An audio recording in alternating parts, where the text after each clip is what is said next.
Hi there, this is part 3 on a series of videos I'm doing on Vance Packards' book The People Shapers, and I'm connecting it to a series of other videos I did on Julian Huxley's book Essays in Popular Science and the famous Aldous Huxley's work A Brave New World, and we're kind of comparing. And I was reading about basically about Huxley's fantasy, how governments are working alongside the scientific elite, basically, to make it a reality. And reading on here, it says the Judeo-Christian doctrine generated the widespread belief that God created man in his own image. That was comforting, if ambiguous, and implied that unspoiled man had only good qualities. Judeo-Christian theologists also had great success in promoting the idea that humans, and only humans, had a touch of divinity. The popularity of this image largely explains why the first reports of Darwin's theory that humans evolved from animals created much widespread consternation. Darwin, the whole Darwinian theory, I think, was there to destroy the old value systems, and Huxley was really going into that, wasn't he, in The Brave New World with the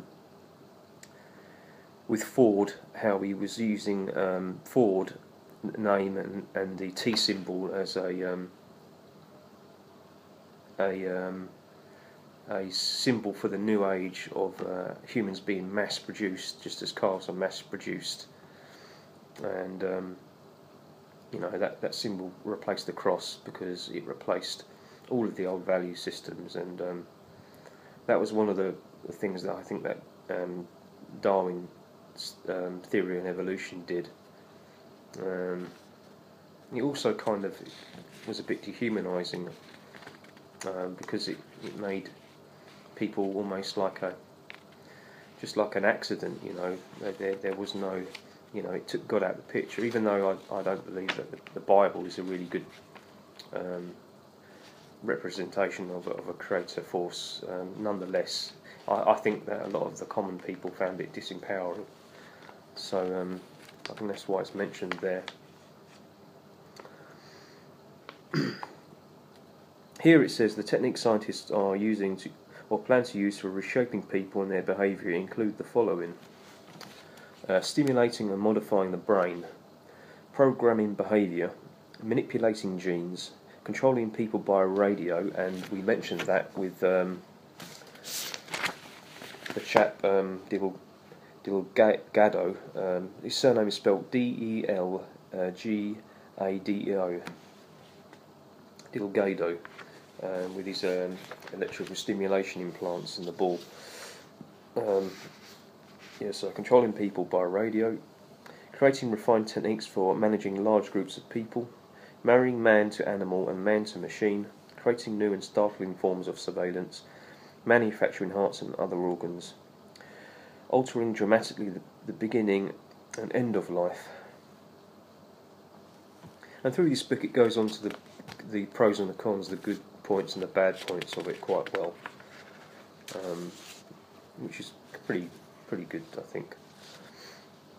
We go on scientific conditioning, Ivan Pavlov's discovery of the conditioned reflex, and his famous experiments on dogs and all of that, and Skinner and his disciples, his experiments that he did. And Skinner's visions of a happy, controlled society. And I don't know if I mentioned it, but he was a novelist as well. He wrote kind of like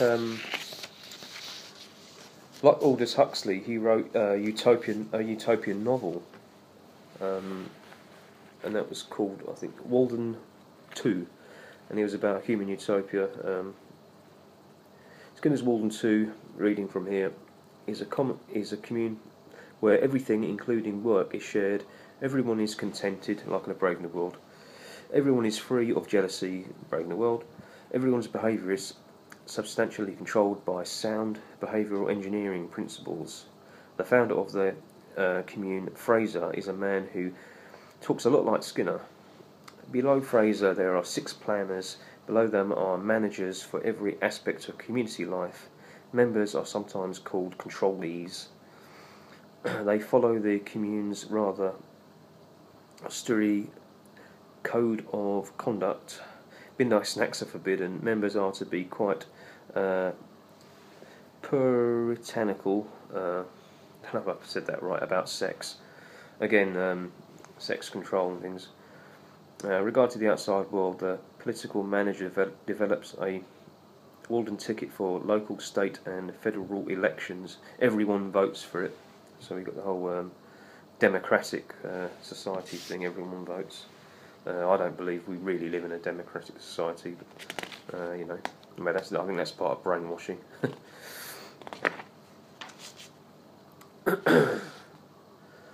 More on Skinner though, just briefly. Behaviour shaping in the classroom. Well, I think it's not necessarily Skinner, but let's just read here anyway. One of the most enthusiastic of all behaviour shapers has been Roger E. Ehrlich, an editor of a 2-volume report on behaviour shaping studies, control of human behaviour. He has urged that compulsory public school education begin with 2-year-olds in order to get good behaviour patterns started early. Get them when they're young, eh? And, you know, I mentioned that in the last kind of video on Aldous Huxley's Brave New World, didn't I? Where I said that people need to stand up and start demanding that they make changes in the educational system and stop letting the educational system dictate to them, because things like sex education are getting, you know, children are getting younger and younger when they're being taught it, and here, you know, this chap, one of these experts, is saying that 2-year-olds should be given a public education. A 2-year-old, because I was saying, you know, what about if it's 2-year-old? How many months is that? That's you know, no different than I mentioned, you know, about a 6-month-old child receiving education. It's so young. As I say, they're so pliable at that age.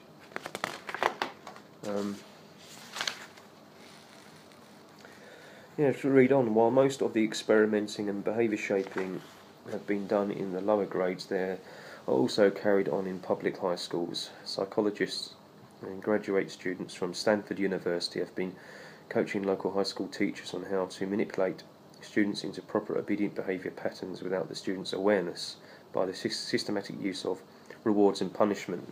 Making me think of Pavlo there and Skinner. Reward and punishment. So where were we? Moving on. Mood. The title of this chapter: Mood Management. Predictable behaviour and mental responses may be induced by direct manipulation of the brain, and that's Jose Delgado again, the brain prober. And I think we speak about him here. Here we are. The brilliant, flamboyant, gracious Jose Delgado, a Spaniard, has been in the forefront of those shaping behaviour by brain stimulation. He spent many years at Yale University and now directs research at a new institute in Madrid.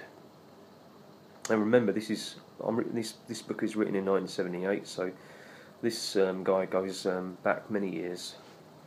His strategy of exploration has been to sink long needle-like shafts into every corner of the brain. He investigates the brain of both animals and man. Then he applies electrical or chemical stimulations from the tip of the probing metal and watches what happens. Sometimes what happens is wondrous to behold. Delgado has been particularly ingenious at developing instruments for influencing the brain. Thanks partly to his inventions, there has been an explosive growth of scientific interest in how to modify people by brain stimulation, and independently there has been an explosive growth in interest about what really goes on inside the brain. Brief description on the brain, because it connects to the lobotomy. I think most of the old brain is surrounded by a relatively new brain, the cerebrum.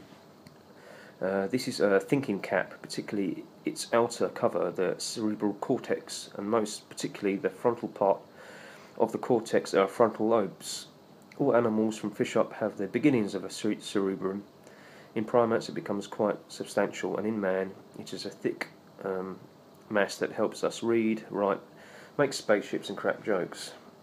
Another interesting point, the cerebrum, which is just under the skull, is divided down the middle into two hemispheres. These two are connected by a bundle of nerves. So that's what they target when they give you a lobotomy, isn't it? The frontal lobes. This is the part that makes you think. So, and they didn't like that in A Brave New World. People thinking, did they? Especially, well, the common man anyway. Talks here about the left and right hemispheres of the brain, how they're responsible for different things. So a strongly left hemisphere person tends to be high on logic and verbal skills, where a person dominated by the right hemisphere tends to be more creative, intuitive. The right hemisphere of a typical adult has the sentencing forming ability of a 5-year-old child. When the hemispheres are severed, the person often seems to have two different personalities, so that's interesting. They're interested in severing the brain to find out how, these different sides of the brain relate to your personality, and I'd say your consciousness. Scientists are now looking into the possibility of shifting the dominance from one hemisphere to the other. If they are eventually successful, we will conceivably be able to change our personalities on requests. And I made a little note with that about left-handed children, because I'm left-handed, and I struggled at school in education, and I was reading a little video on YouTube. A guy was making, I can't remember his name now. The video was titled "The Right Hand of God," and basically he was saying that it never happened to me, but years back they used to tie the left hand, when you're a child, they used to tie your left hand behind your back and force you to try and write with your right hand. And I'm thinking, why would they do that? What's the logical reason of that? And he kind of explained it with the left and the right hemisphere relationship. And I'll talk to you in the next part of the video.